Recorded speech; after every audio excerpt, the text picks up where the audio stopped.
Americans now believe you need a $1.8 million nest egg to retire comfortably, according to a Charles Schwab survey done not so long ago. And the average number of years they expect their savings will last is 23 years. The problem I have with these sort of surveys is that they drive the narrative in our society. Once the survey was published, a bunch of media outlets picked this survey up, and the $1.8 million retirement headline was everywhere as seen from the image here. Now, is this factual though? Because the people participating in these surveys are simply just participants who have never retired yet but are just sharing their opinions. I'm not too sure how they came up with the $1.8 million number. Perhaps it just sounds like the right number you need in order to retire. The point of this video is to show you that the amount of money you need to retire can be a lot less. And in this video, I'm going to prove this to you with the help of some numbers. Based on your spendings, I will show you with some calculations just how much money you need in order to retire based on your lifestyle. And for the most of you, it will be a lot less than the $1.8 million. So how big should your nest egg be? Well, that depends on how much money you plan on spending during your retirement on a yearly basis. Now, according to a study done by Vanguard, the average balance a 65-year or older person has in retirement is just over $270,000. And when you look at the median, which is the true representation of what majority of the people have, it's at an abysmal $88,000. A stark difference to the $1.8 million claimed by the people in the survey. There's a clear difference in what people in the survey and the article say on how much we should have in retirement versus how much the average American has in retirement and how much the average American should have in their retirement savings.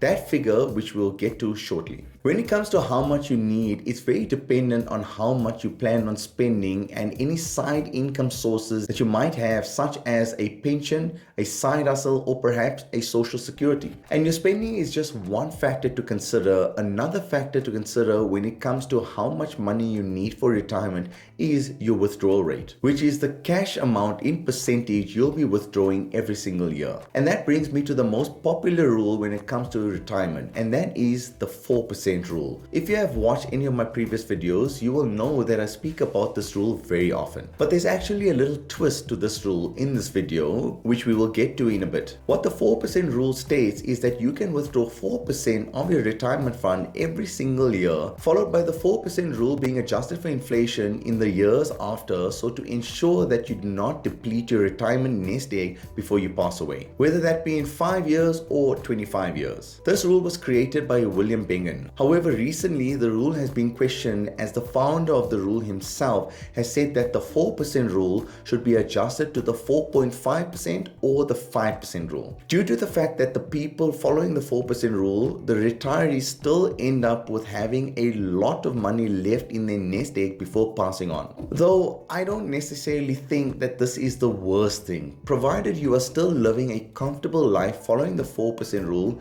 Any lump sum of cash that you may have after passing can be passed on to your kids. Think about it for a second. If your parents left you with a lump sum of cash when they passed on, financially it would give you such a big boost that it could end up allowing you to retire at a younger age or reach financial freedom at a younger age. However, one thing to mention is that when Bengen did these calculations, he did it based on a very simple investment portfolio which was done many decades ago. Now, being in 2025, there are many more portfolios out there which brings in more returns, meaning you could withdraw more money or a higher percentage from your nest egg every single year. Based on the different portfolios, Bengen has updated the 4% withdrawal rule rate to the 4.7% withdrawal rule rate. But for the sake of simplicity, we will round that number up to an easy 5%. If you guys have liked this video so far, I would really appreciate you subscribing to my channel. It will go a far way in helping me out. Okay, let's say we go ahead with the 5% rule recommendation. How would this change in withdrawal percentage affect what your retirement nest egg should look like? Well, it turns out quite a lot. If you plan on spending $45,000 every year at a 4% withdrawal rate, you will need to have saved saved up $1.125 million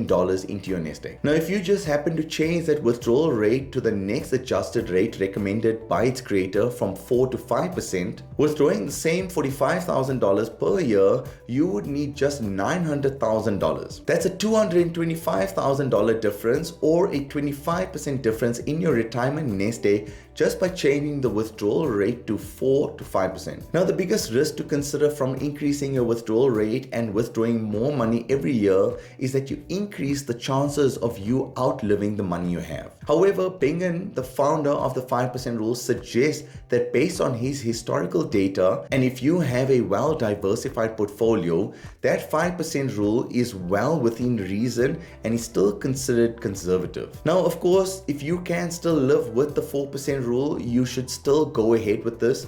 The whole point of me explaining the difference is to show you what a difference in these percentages can make on your retirement nest egg. Now, taking this a step forward, if you followed by having a $1.8 million retirement nest egg, with following the 4% rule, you would be allowed to withdraw $72,000 annually. And at 5%, you'll be able to withdraw $90,000 annually. These numbers are pretty big, and most retirees in America, or actually anywhere around the world, will not need that much money annually. And this is based on the fact that the median personal income in the United States is $50,000 a year. And all those people would be spending less than that every single year. There are some other considerations to consider, such as a lot of people will already have a home paid up, they'll have a car paid up, and most likely won't have children that will be financially dependent on them. On top of that, if you have a side hustle or money coming in from a pension or social security payments, you'll need even less money from your retirement nest egg. According to the Social Security Administration, the average income that a retiree in America gets from Social Security benefits is $1,907 per month. That comes up to just under $23,000 per year, which is provided to you by the American government. That means this will further reduce the amount of money you need in your retirement nest egg. Now, if you go back to the $45,000 retirement example we used earlier, and we minus the $22,884 from it, you will need just a further $22,116 per year from your retirement nest egg. Meaning, if you follow the 4% rule, you'll need just $552,900 in your retirement nest egg, and if you follow the 5% rule, you'll need just $442,320. Now, I know there's no guarantee that you will get this amount from Social Security, or any amount for that matter, but the point I'm trying to prove here is that if you still have some sort of side money coming into your account after retiring, it will substantially reduce the amount of money you'll need in your retirement nest egg. And the whole point of this video is to prove that 99% of people watching this video won't need $1.8 million to retire comfortably. Now, for many of you watching this video, you will still want to retire early. Now, the earlier you want to retire, the more money you'll need, because that's the money you'll need to live off of for a much longer time period. Have a look at this website called Networthify to calculate how early you can retire based on the amount of money you save every single year. On the y-axis, or on the left-hand side vertically, will show you the number of years, and on the x-axis or horizontally, the chart will show you the percentage saved. Have a look at this example. Someone with an annual dollar saving amount of $36,000 or 60% savings rate per year will be able to retire in less than 10 years. Let's change the number up here a bit. With the same salary of $60,000 per year and a dollar savings amount of $20,000 and a 34% savings rate will allow you to retire in just 18 years. Now, if this is still sounding like a lot, let's do another example where, let's say you are 30 years old and you already have saved up $70,000 in your portfolio, and you continue saving $10,000 per year or 16%. This will allow you to retire by the age you are just a little over 53 years old. It's clear from this calculator that the more you save, the earlier you'll be able to retire.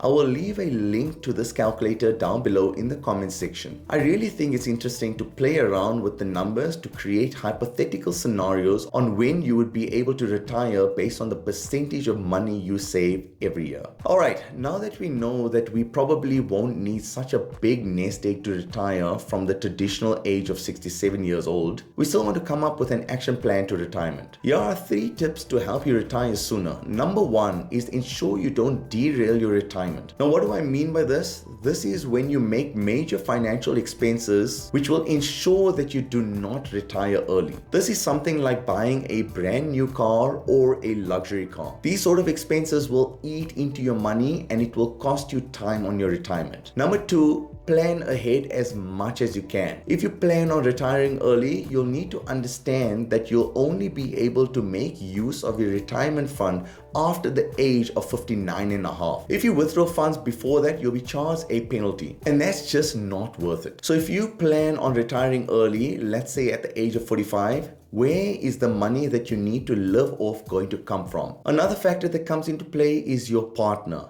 Are they still going to be working? Are they going to be bringing in an income for the two of you? Or is your partner someone who loves to spend, which will affect the amount of money you need per month after retirement? Which in turn will mean your retirement nest egg will need to be much bigger before you can retire. Lastly, you need to ensure that all your investments that you have put money into have low fees, because this will significantly affect the amount of money you make in interest over the course of a couple of decades. Also, don't ever try to time the market, because you don't know when the market is going to rally. The dip you may be looking for may never come. Don't take on any debts other than your home loan, as things like credit card debt will eat into your savings due to the high interest rates charged on them. Alright guys, I hope this video has shown you that $1.8 million is not exactly needed for you to retire comfortably. I'd love to hear from you in the comment section on how much you think you need in order to retire comfortably. If you're interested in my next video, I will leave a link for it right here. Like and subscribe for more.